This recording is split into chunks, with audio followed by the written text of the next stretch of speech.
Something's different about your eyes. They're even more still, if it's possible, Frank. I don't know. Did you just go through something? Like, I met this girl like about a month ago.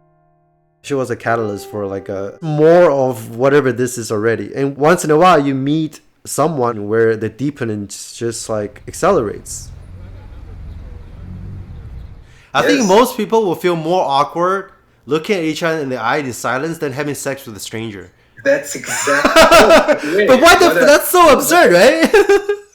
Yeah, so unless you remove most of your conditionings, lenses of perception, we're just talking to the virtual reality avatar of the other person that we create in our own minds. When there's so much stories and expectations around the ideal of what you should or should not do in a relationship, you never truly see another person, unless you dissolve all the boundaries and separation that we create in our own minds.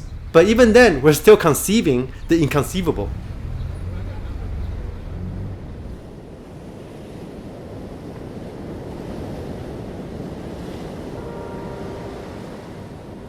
I know her so well that I don't have the slightest clue who she is.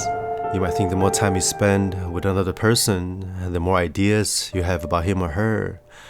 But the more intimate you are with someone, and the more silence you share, the more those ideas are broken and annihilated. It's like moving closer to a singularity or a black hole that sucks everything away until you become the all-seeing eyeball that cannot see itself. And you realize that the person isn't any of these ideas. Those are just your projections. It's the same way with our own body and mind. Most of the experiences we have for ourselves, of other people, and of the world are just mental imageries, concepts, and constructs. So the moment you step out of these mental boxes, everything starts to shapeshift, morph, vibrate, and dissolve and expand into boundlessness. Everything becomes much more luminous and vibrant. Every moment is now new, spontaneous, and raw. See, solidifying something or someone, that's a process. We're extrapolating the strings of dependent arising processes, constantly interacting into nouns. And then we slap adjectives on those nouns. Oh, I know you. You know me. You're not like this, but like that. This is the source of all miscommunication, conflicts, and wars. We're not human beings, but inner beings. An ocean of verbs, constantly dissolving and interpenetrating other verbs. You can't step into the same river, not even once. Just look at an object in your visual field. If you just let the object be as it is, without labeling a tree as a tree or a bird as a bird and create that separation, what do you see? Likewise, if you just let the other person be who she is. Yeah, she had some really unique energy about her. I couldn't get a read on it. When you look at it, it's always like shapeshifting. Because it's like, it feels like a trip. Having sex while you're still in separation versus sex when you're already complete is almost a totally different experience. Completely different, yes. Yeah. The latter, you can have sex can be as dirty as you want, but it still feels pure and clean.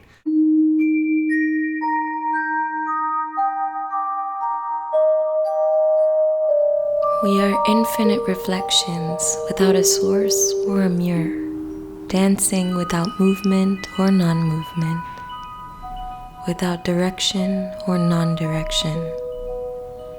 There is no one to be free or bound. There are no colors or rainbows without us. Without an imaginary persona, there is no imaginary heart beating. Loving all this that is not this, or that, or both, or neither. There is no one to be free or bound, or gaze as infinite awe, painting the dreamscape with colors that cannot be seen, only felt. No one to fall into your unutterable beauty, or fall endlessly in love with you.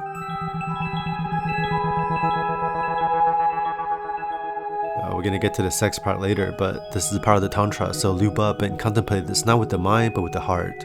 All phenomena reveal themselves by vanishing. To fully taste the sweetness of an apple is to destroy in your mouth. And music can only be directly experienced when it's passing through. Otherwise, it's just a memory or a thought. And all tastes are like this. Completely ungraspable, right? Patterns of energy co-emerging with patterns of energy that are inherently empty. But because everything is empty of intrinsic essence, infinite potentialities becomes possible. All polar opposites depend on each other for their existence, while simultaneously canceling each other out and disappear together. And this is the interplay between emptiness and form, love and death, that manifests all of reality. When two people meet, it presupposes that they've gone their separate ways, and that they'll never be apart, because the future contains the past and the present, and the present contains the future and the past. True nature is unborn and undying, is that which transcends but includes all time and all space.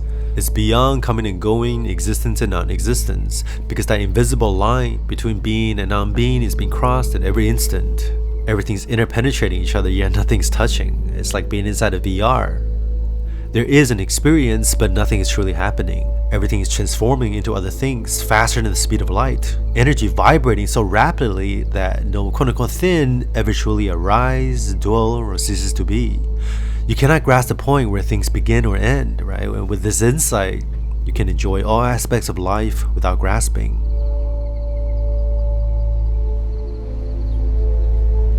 Cool. She reached out to you and then zoom. I don't know what her deal is, really. We don't really talk that much. Yeah, we don't really talk about spirituality or non-duality or like our stories. She Googled like non-duality New York, and then she saw like my video in New York, and then she just reached out to me.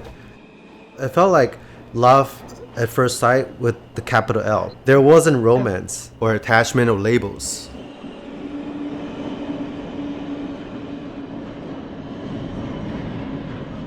And she also kind of confirms this whole idea of transmission. I don't know that transmission what she's giving me or I'm giving her, but then really the ultimate insight is just giving itself. I felt what she's feeling and she feels what I'm feeling without even having to ask. Watching you guys locked in together, because I felt like everything just disappeared. Like you were so locked, there was nothing there.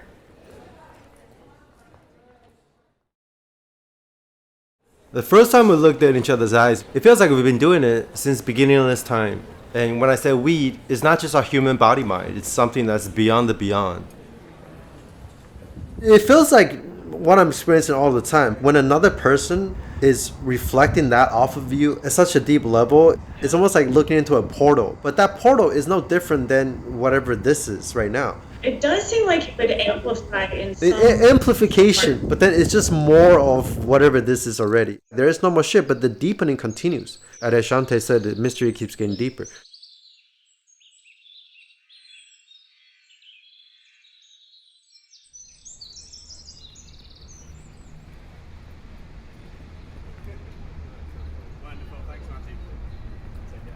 I think one of the things that dropped was she kind of ironed out my really deep conditionings around sex by making me experience it in a completely new way.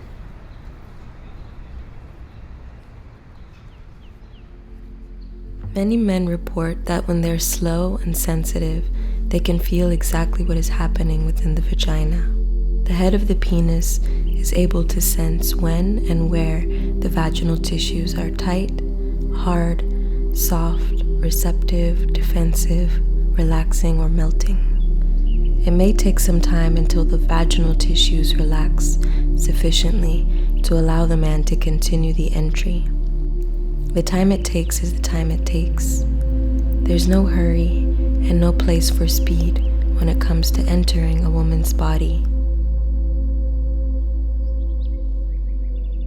See, a lot of people have very heavy conditionings around sex, right? Because it is the deepest programs as biological organisms.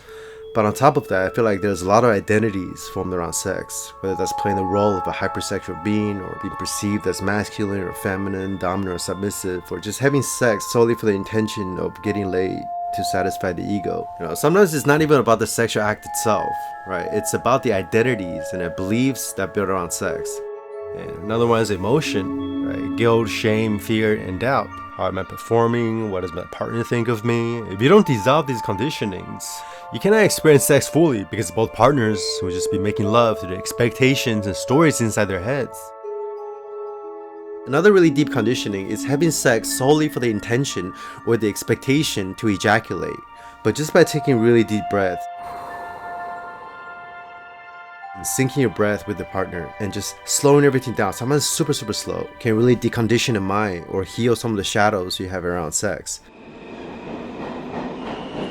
A few inches of penetration can take minutes while focusing on the microscopic sensations moment to moment, while abiding in infinite space and non-dual awareness. So it's almost like doing vipassana and do nothing meditation at the same time while having sex, merging the masculine side of concentration and penetration with the more feminine side of, relaxation and surrendering, instead of just, having sex from one side of that duality, or mechanically, or having sex with the intention of ejaculation, or getting off to the fantasies inside the head. And then sometimes you can just be as still as possible inside each other, go as deep as you can go, and just remain completely still. And just watch how cravings, desire, and conditioning start to arise. And you just let the energy build up and redirect it for healing and transformation. The woman can support herself by breathing deeply into her belly, taking her awareness and inner attention deep into the vaginal tissues, as she relaxes and widens the canal.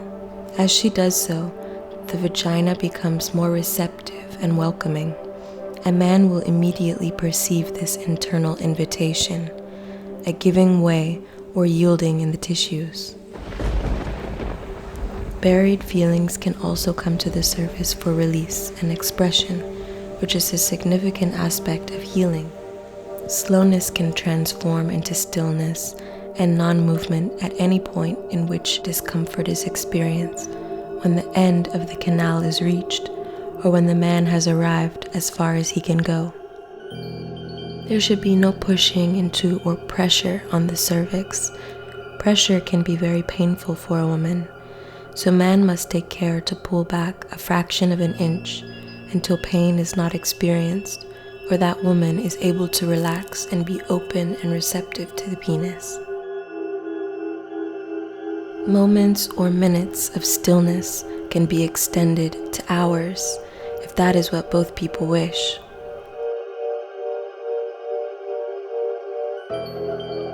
Space allows for the interplay of dynamic and receptive forces, and time allows them to respond to each other more fully.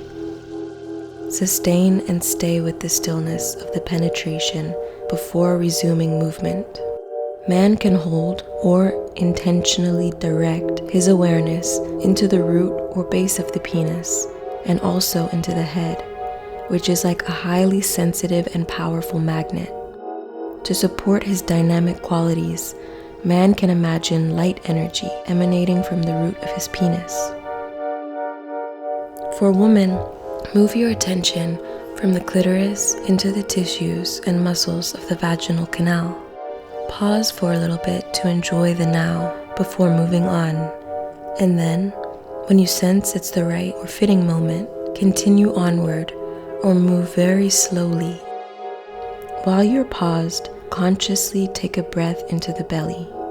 Then, scan the body from head to toe by relaxing the shoulders, jaw, belly, genitals, and so on, because these cause a contraction in your energy field.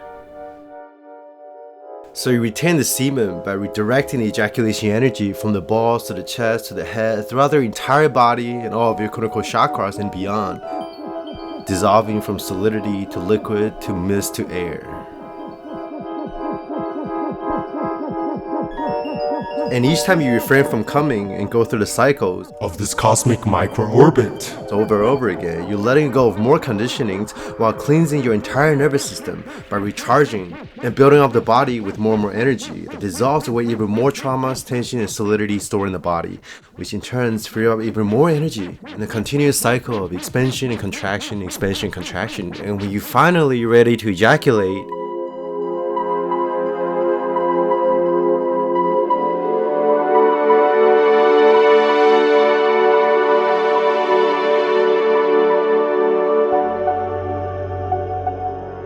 it feels like two infinite loops penetrating itself while penetrating each other until there's nobody there fucking.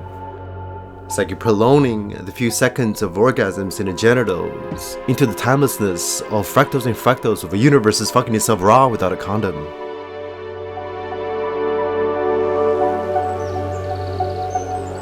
Enjoy simply being. All that is needed in the sense of doing or effort is to inwardly direct the attention to the body, and particularly into the genital tissues. Direct your awareness not only to the external surface, but also into the very cells that comprise the tissues and muscles of the penis. Halt every so often and feel into the experience. Give the genitals space to become alive to themselves and alive to each other through your inner attention. Where attention goes, energy flows.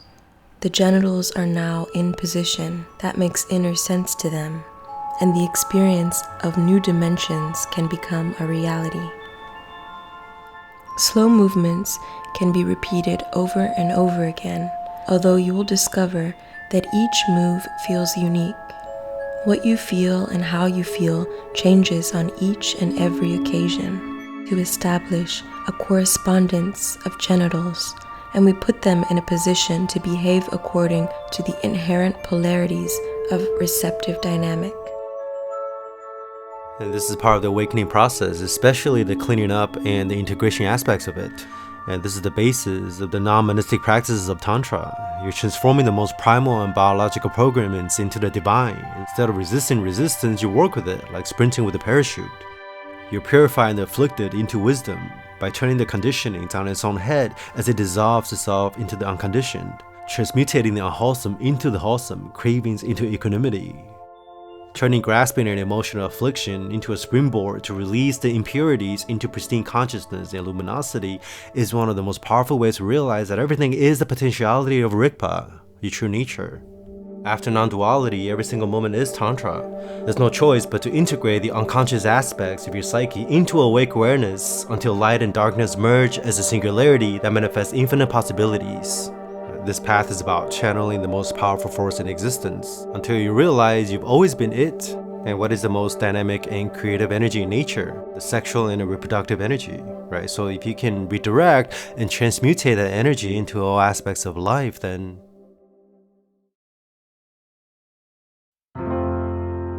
虽然经常梦见你，还是毫无读书。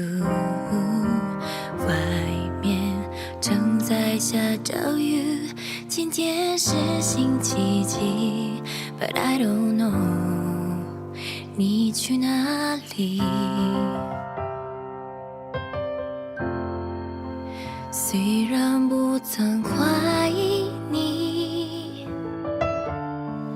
还是忐忑不定。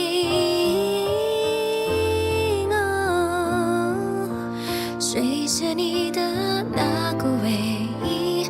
原谅我怀疑自己，我明白我要的爱会把我宠坏，像一个小孩只懂在你怀里怀。你要的爱不只是依赖，要像个大男孩，防止有人晒，生活自由自在。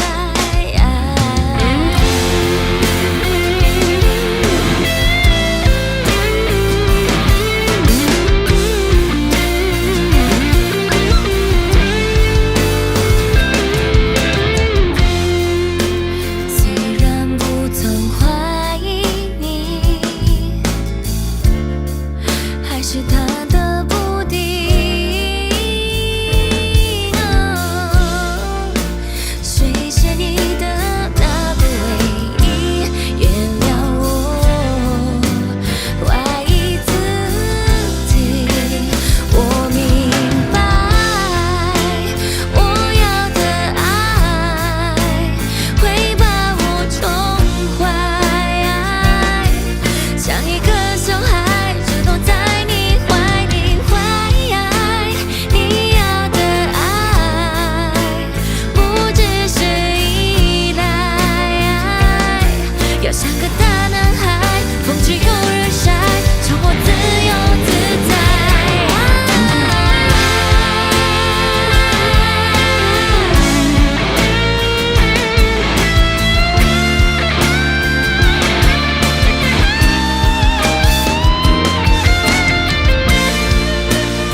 I used to be a sex addict, and that's why one of the reasons why I got into meditation.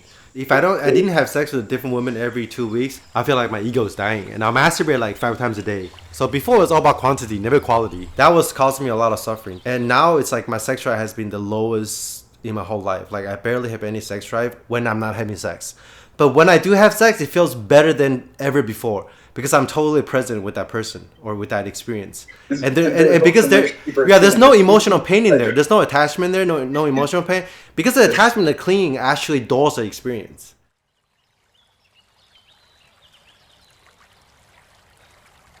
In normal sex, when we use the genitals in a mechanical, rubbing, friction type way, it certainly causes quite a stir, but at the same time, it blocks access to the subtle inner potential.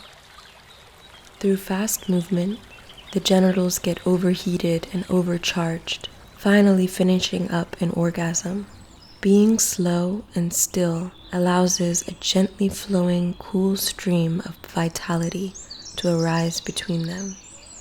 It is empowering to experience these subtle yet vital forces in the body because individuals begin to feel more secure and authentic, radiant and relaxed, with the feeling that we are stepping into a new relationship altogether.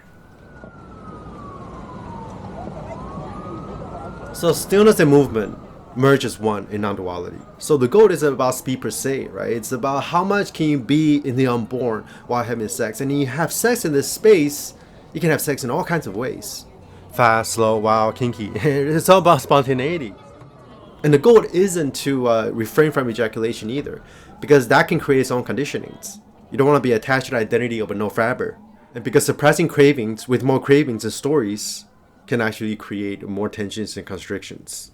The goal is to reprogram the mind from your habitual tendencies, but find the middle way between contraction and expansion.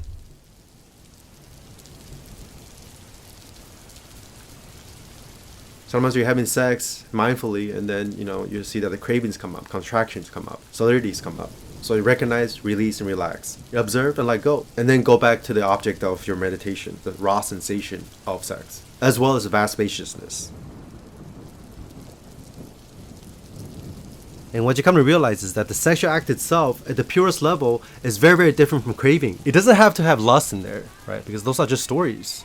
When you have sex in a natural state, it feels like you're totally out of it, but also completely in it. Because there are no identifications that reinforces the person who's having sex in a certain time or space.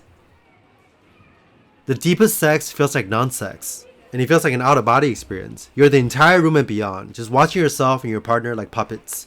But at the same time, you're both of the bodies, down to the microscopic sensations, and none of it.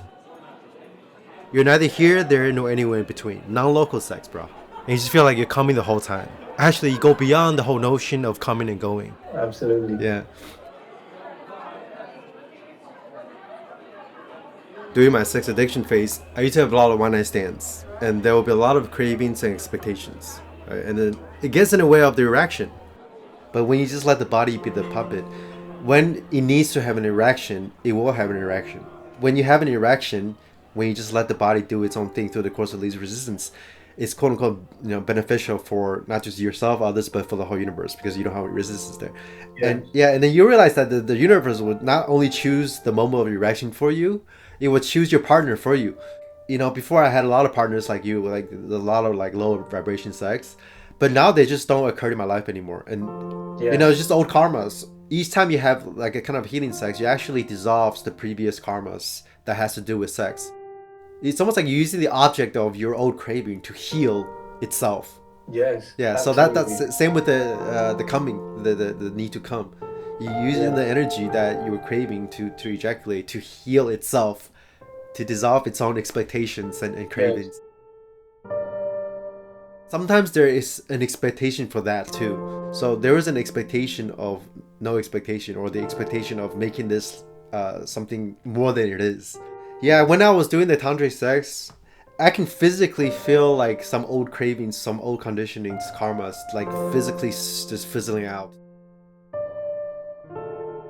So beautiful. The deeper in the path you go, you realize every single person, every single event, even the bad ones, quote unquote, is for you to go further.